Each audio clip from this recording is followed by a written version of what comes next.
Today, the Calgary Flames announced that Adam Klapka, the big man on campus, has signed his 2-year extension.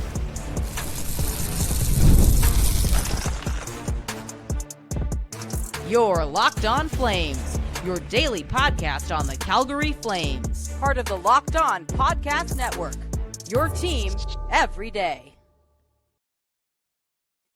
Hello, everybody, and welcome to today's episode of Locked On Flames. As always, I am your host, Jess, and thank you so much for joining me. Today's episode is brought to you by Game Time. Download the Game Time app, create an account, and use code LOCKEDONNHL for $20 off of your first purchase. Today, we are going to talk all about Adam Klapka in the recent extension he just signed. Is the ink even dry yet?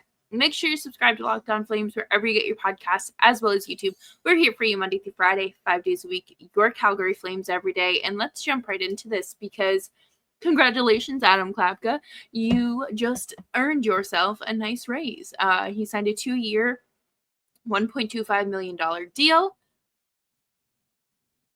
after he spent this year, proving himself. I think that he took very big steps in his game and especially towards the end of the season. I think that that's really where he flourished and got more comfortable and confident in his game, playing alongside Jonathan Huberdeau and Nazem Kadri.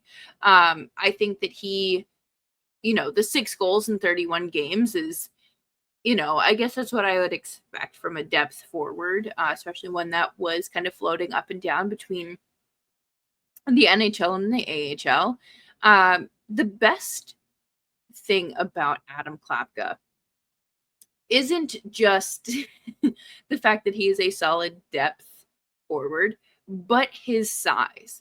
He is 6'8", and he takes up a lot of space on the ice, right? Like, that is a given. That is something that and just comes along with the territory of being a big dude. And obviously, when you are out on the ice, you want to be taking up more space and making it harder for the other team to sneak in, to create their plays, draw up plays, execute plays, whatever the case may be, right? And with Klapka, there comes the physicality too. And I think Adam Klapka is a player that he's not overly physical. Like, I don't want to say that he's like Tom Wilson's big and very physical, but Adam Klapka is bigger and not the same type of physicality, I would say. I think Klapka is definitely more intentional with his physicality, and it's not careless. And I think it's more careful than some other players we see. And I think what is so great about Klapka is the way that he has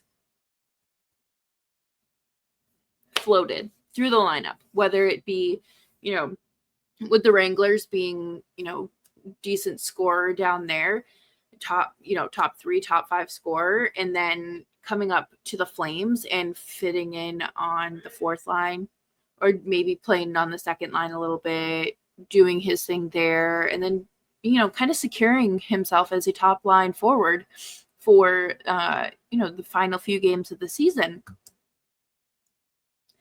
I think that this was something that was unexpected, and not because people had doubts about Klapka. I just think that, the ceiling was a little different for him than, say, like a Connor Zary. I really like that he stepped into this top line role and took advantage of it. I mean, he just had this crazy offensive boom at the end of this season, and I thought that he played very well. And this deal right here is a prove it to me deal. And I think that he's going to do just that one way or another. I really like just what he brings to the team. He is another solid, net front presence guy because of his size, right? Like, it's a little bit harder to defend a guy that close to the net, really, or in general. But he does a great job. And I think that that's something that he can obviously continue to improve on this season. And I don't have any reservations about this deal. I think that 2 years at $1.25 million is very fair. He deserves it. He's one of the RFAs that the Flames had to get signed this summer, and I think it's appropriate. It doesn't feel like an overpay or a high risk contract extension. Like, it's just 2 years. So we'll get to see him become more comfortable being a full-time NHLer. And I'm not a betting woman, but if I was, I would put some money on Adam Klapka being on the opening night roster. I think that that is a fair assessment. I think that especially with how last season finished, it is very likely that he starts the season with the Flames. And, he is waiver eligible now. And we're going to talk a little bit more about that coming up. But, I don't think the Flames are going to risk putting him on waivers. Coming up next, we are going to talk all about the expectations for Adam Klapka. What does this new contract mean for him? And is it realistic to expect him to continue playing on the top line?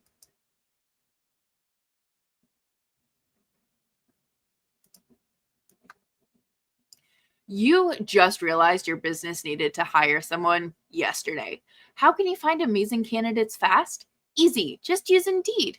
When it comes to hiring, Indeed is all you need. Stop struggling to get your job post seen on other sites. Indeed's sponsored jobs puts your post at the top of the page and helps you find the right candidate faster. And I think we've all been a part of a team that needed to add an additional body and a skilled worker, the perfect candidate. And now you can take advantage of that and you speed up the hiring process with a $75 sponsored job credit. Just go to Indeed.com/lockedon right now and support our show by saying you heard about Indeed on this podcast. Terms and conditions apply. Hiring, Indeed is all you need.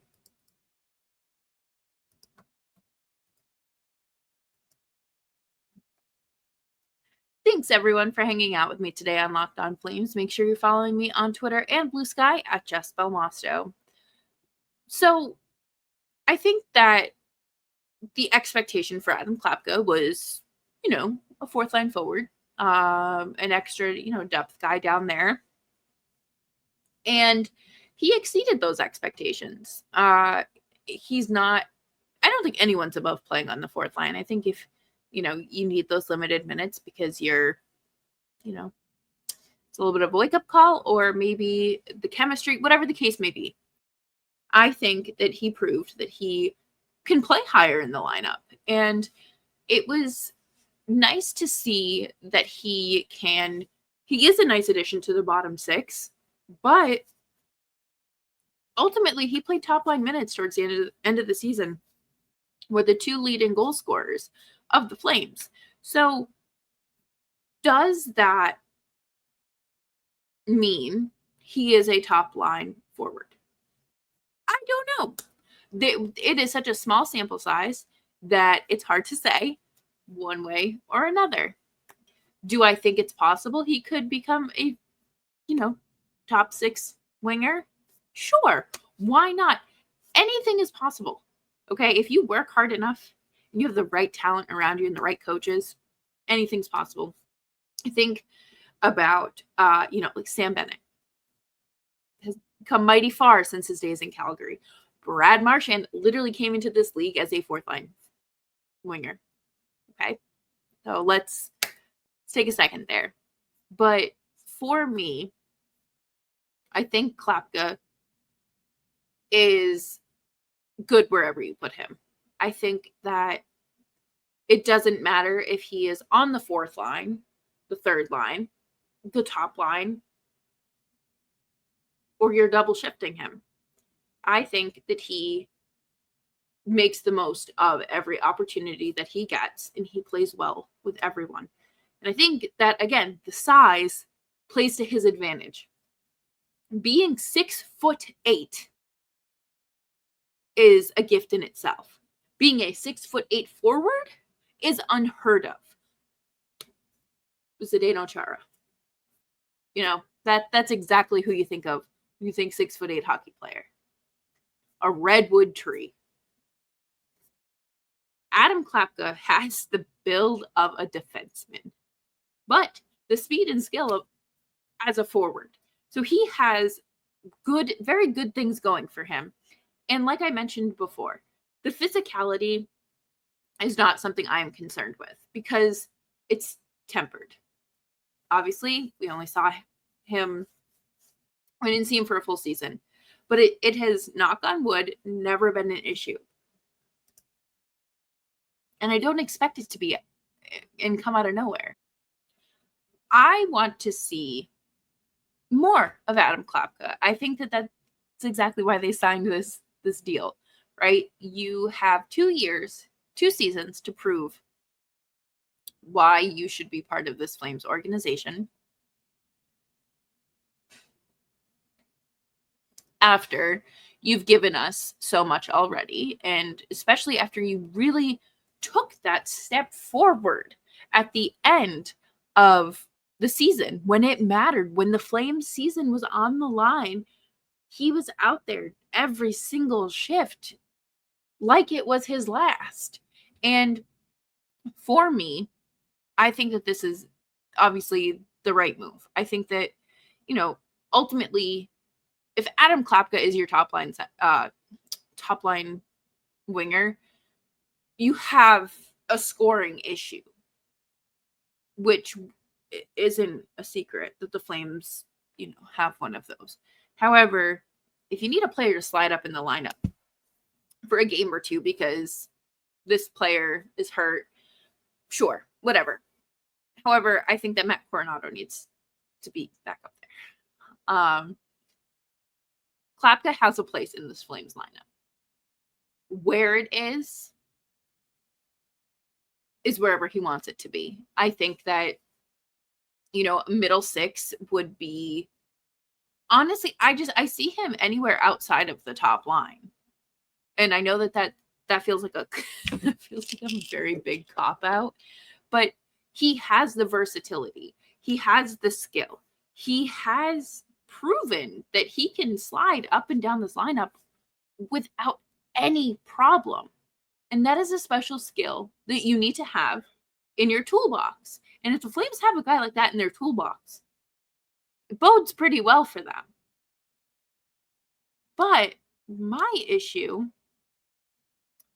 is, how many more of those guys do you need? Because you kind of have that with Connor Zary. You have that with Blake Coleman. You have that with Kadri. Granted, Kadri is your number one. The Flames are building a team, a competitive roster. And I think that Klapka could be a great piece to that. It is just a matter of shuffling things around. Because when you have, certain players come off the books, or whether they're traded, they leave in free agency, whatever the case may be, it creates space. And I think that you will find Klapka kind of becomes that depth player that you saw with Blake Coleman, Yanni Gourde, and Braden, I think it was Braden Point, on that third line in Tampa. I think, or Palat, rather. I think that that's the type of player he could be. I'm not saying he's going to go out there and score you 20 goals a season, but he's there and effective and is able to play more than just 12 minutes a night. And I think for the Flames, you have to kind of keep that specific line in mind when you're constructing a team. Because Blake Coleman has been very successful since Tampa, since coming to Calgary. And I think that, ultimately what you're going to need are some good centers, and you have them. but you need a few more. You really need a number one guy for when Kadri starts to fade, right? Because Backlund is in his final year of his contract. Kevin Rooney is likely leaving. So you have Justin Kirkland, who I would say is the next player to get signed. He's a UFA, but there's mutual interest in him staying in Calgary. So he's your fourth line center. Backlund's your third line center. Morgan Frost and Nazem Kadri. Would I like to see Zary at center more? 100%. Is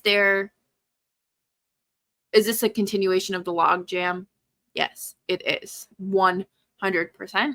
But again, with Adam Klapka, you are getting a player that can play with any of those guys. So that kind of narrows down your, I mean, if you want one guy in over another guy, you can just move Klapka because he will fit anywhere. He can plug and play. And I think that is a very vital skill to have and a great player to have in your toolbox. But coming up next, we're actually going to talk about Dustin Wolf and the Calder snub that we all watched unfold before our very eyes tonight as East Coast bias once again took over.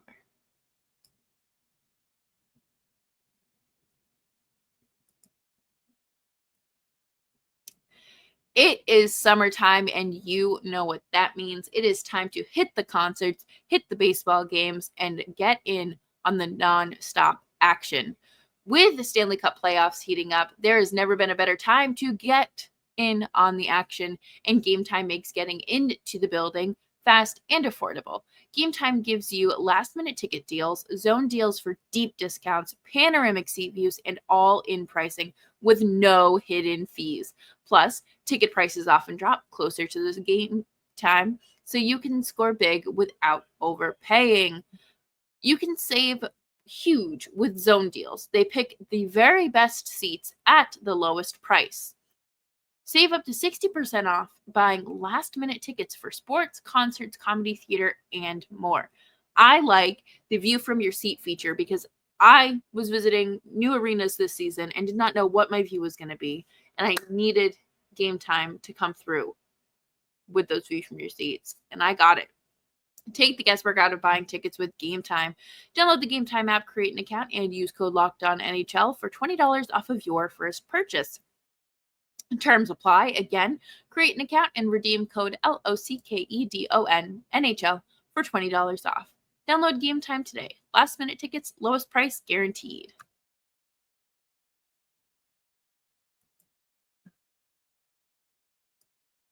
Thank you, everyone, for hanging out with me today on Locked On Flames. Make sure you're subscribed wherever you get your podcasts, as well as YouTube. We are here for you Monday through Friday, 5 days a week. Your Calgary Flames every day.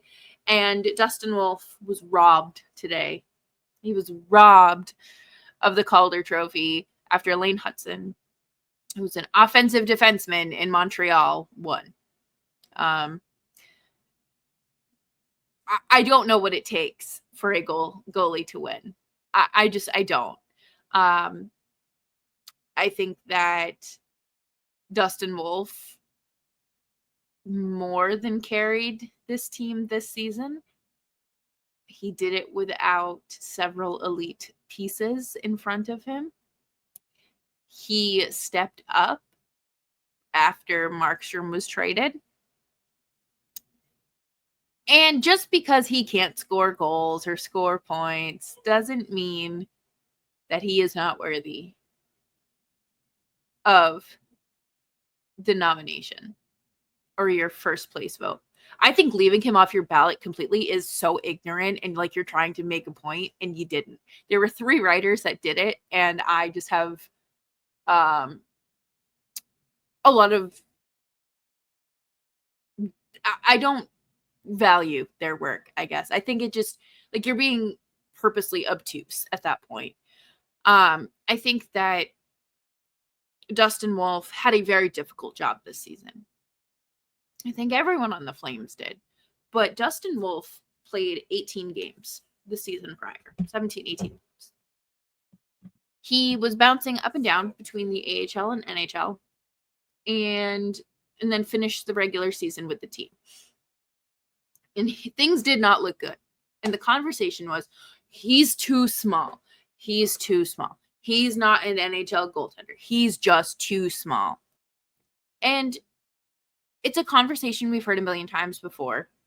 But for a goaltender that has the resume and the pedigree that he has, it just felt like talk. Going into the season was a clean slate. And he did more than wipe up the floor with these people. 3 shutouts. Fastest goalie to 30 wins. Like, I don't know what more you could want from a player that has such a trash defense in front of them. And the fact that his team couldn't score goals consistently and still win games. And literally drag them to game 81 to be eliminated from playoff contention. When this team was supposed to be a bottom-feeding team. A basement-dwelling team. And Dustin Wolf's consistency, his skill, his determination, his work ethic brought the Flames there. I just don't believe in my heart people were paying attention to him. Paying enough attention to him. I feel like Lane Hutson's name was kind of thrown in there throughout the season, but I remember calling it in October, November, probably, I think it was November, maybe even December, that Dustin Wolf would be a Calder finalist. If Macklin Celebrini hadn't gotten hurt to start the season, he probably would have won. But guess what? It still should have been Dustin Wolf. I don't care. Dustin Wolf is a one-of-a-kind, once-in-a-generation goaltender. The records he has already broken for the Flames organization, as well as being a U.S.-born goaltender or any goaltender, young goaltender, is absurd. And just the fact that he can't get the recognition for that is disrespectful. I know that there are much bigger problems in life than Dustin Wolf not winning the Calder. However, here on Locked On Flames, it is a very big issue. I just think there is a very obvious East Coast bias. And I say that as somebody who has lived on the East Coast my entire life, who has grown up in the East Coast, who has grown up literally in a hockey market. An Original Six hockey market. And I've watched it year after year after year. And now the last 5 years that I spent covering this team, it's just the blatant disrespect, right? Noah Hannafin, just completely, I use him, because he's one of the more recent names that left Calgary. Gets absolutely glazed by national broadcasters during Vegas games. Matthew Tkachuk, same thing. Very quiet in Calgary, and then all of a sudden, everyone knows who he is. I'm trying to think. Like, there just have been many instances where this has happened. Oh, Jacob Markstrom leaves Calgary, and suddenly he's the greatest thing to ever enter New Jersey since Tony Soprano. Tyler Toffoli. I mean, Toffoli, that doesn't really count because he was established before that. But there have been instances where players just get completely glossed over. When the Flames were doing so well in 2021 and 2022, that season, it was never on a national broadcast. It was never talked about really on a national level. It was always the Flames, like, they had to do their own heavy lifting. I remember having people message me saying, hey, like, since when are the Flames good? I didn't realize they were playing this well this season. And it's like, geez, if only they got the attention that they deserved. And that's how I feel about Dustin Wolf, because he had the most unrealistic expectations in terms of coming into the league as a starting goaltender, playing behind a defense that, for God's sake, Rasmus Andersson was a minus 38. And Dustin Wolf still did his job well enough to keep this team in playoff contention until game 81. I don't care. I don't understand. Like, what does, not just Dustin Wolf, but what does any rookie goaltender have to do in order to get their recognition? Play on the East Coast? Play in Toronto? Okay. I'll remember that. But anyways, congratulations, Adam Klapka. And honestly, Dustin Wolf, you're my Calder Trophy winner. Make sure you're subscribed to Locked On Flames wherever you get your podcasts, as well as YouTube. We are here for you Monday through Friday, 5 days a week, your Calgary Flames every day. And I will see you all tomorrow as we talk more about the latest news out of Calgary.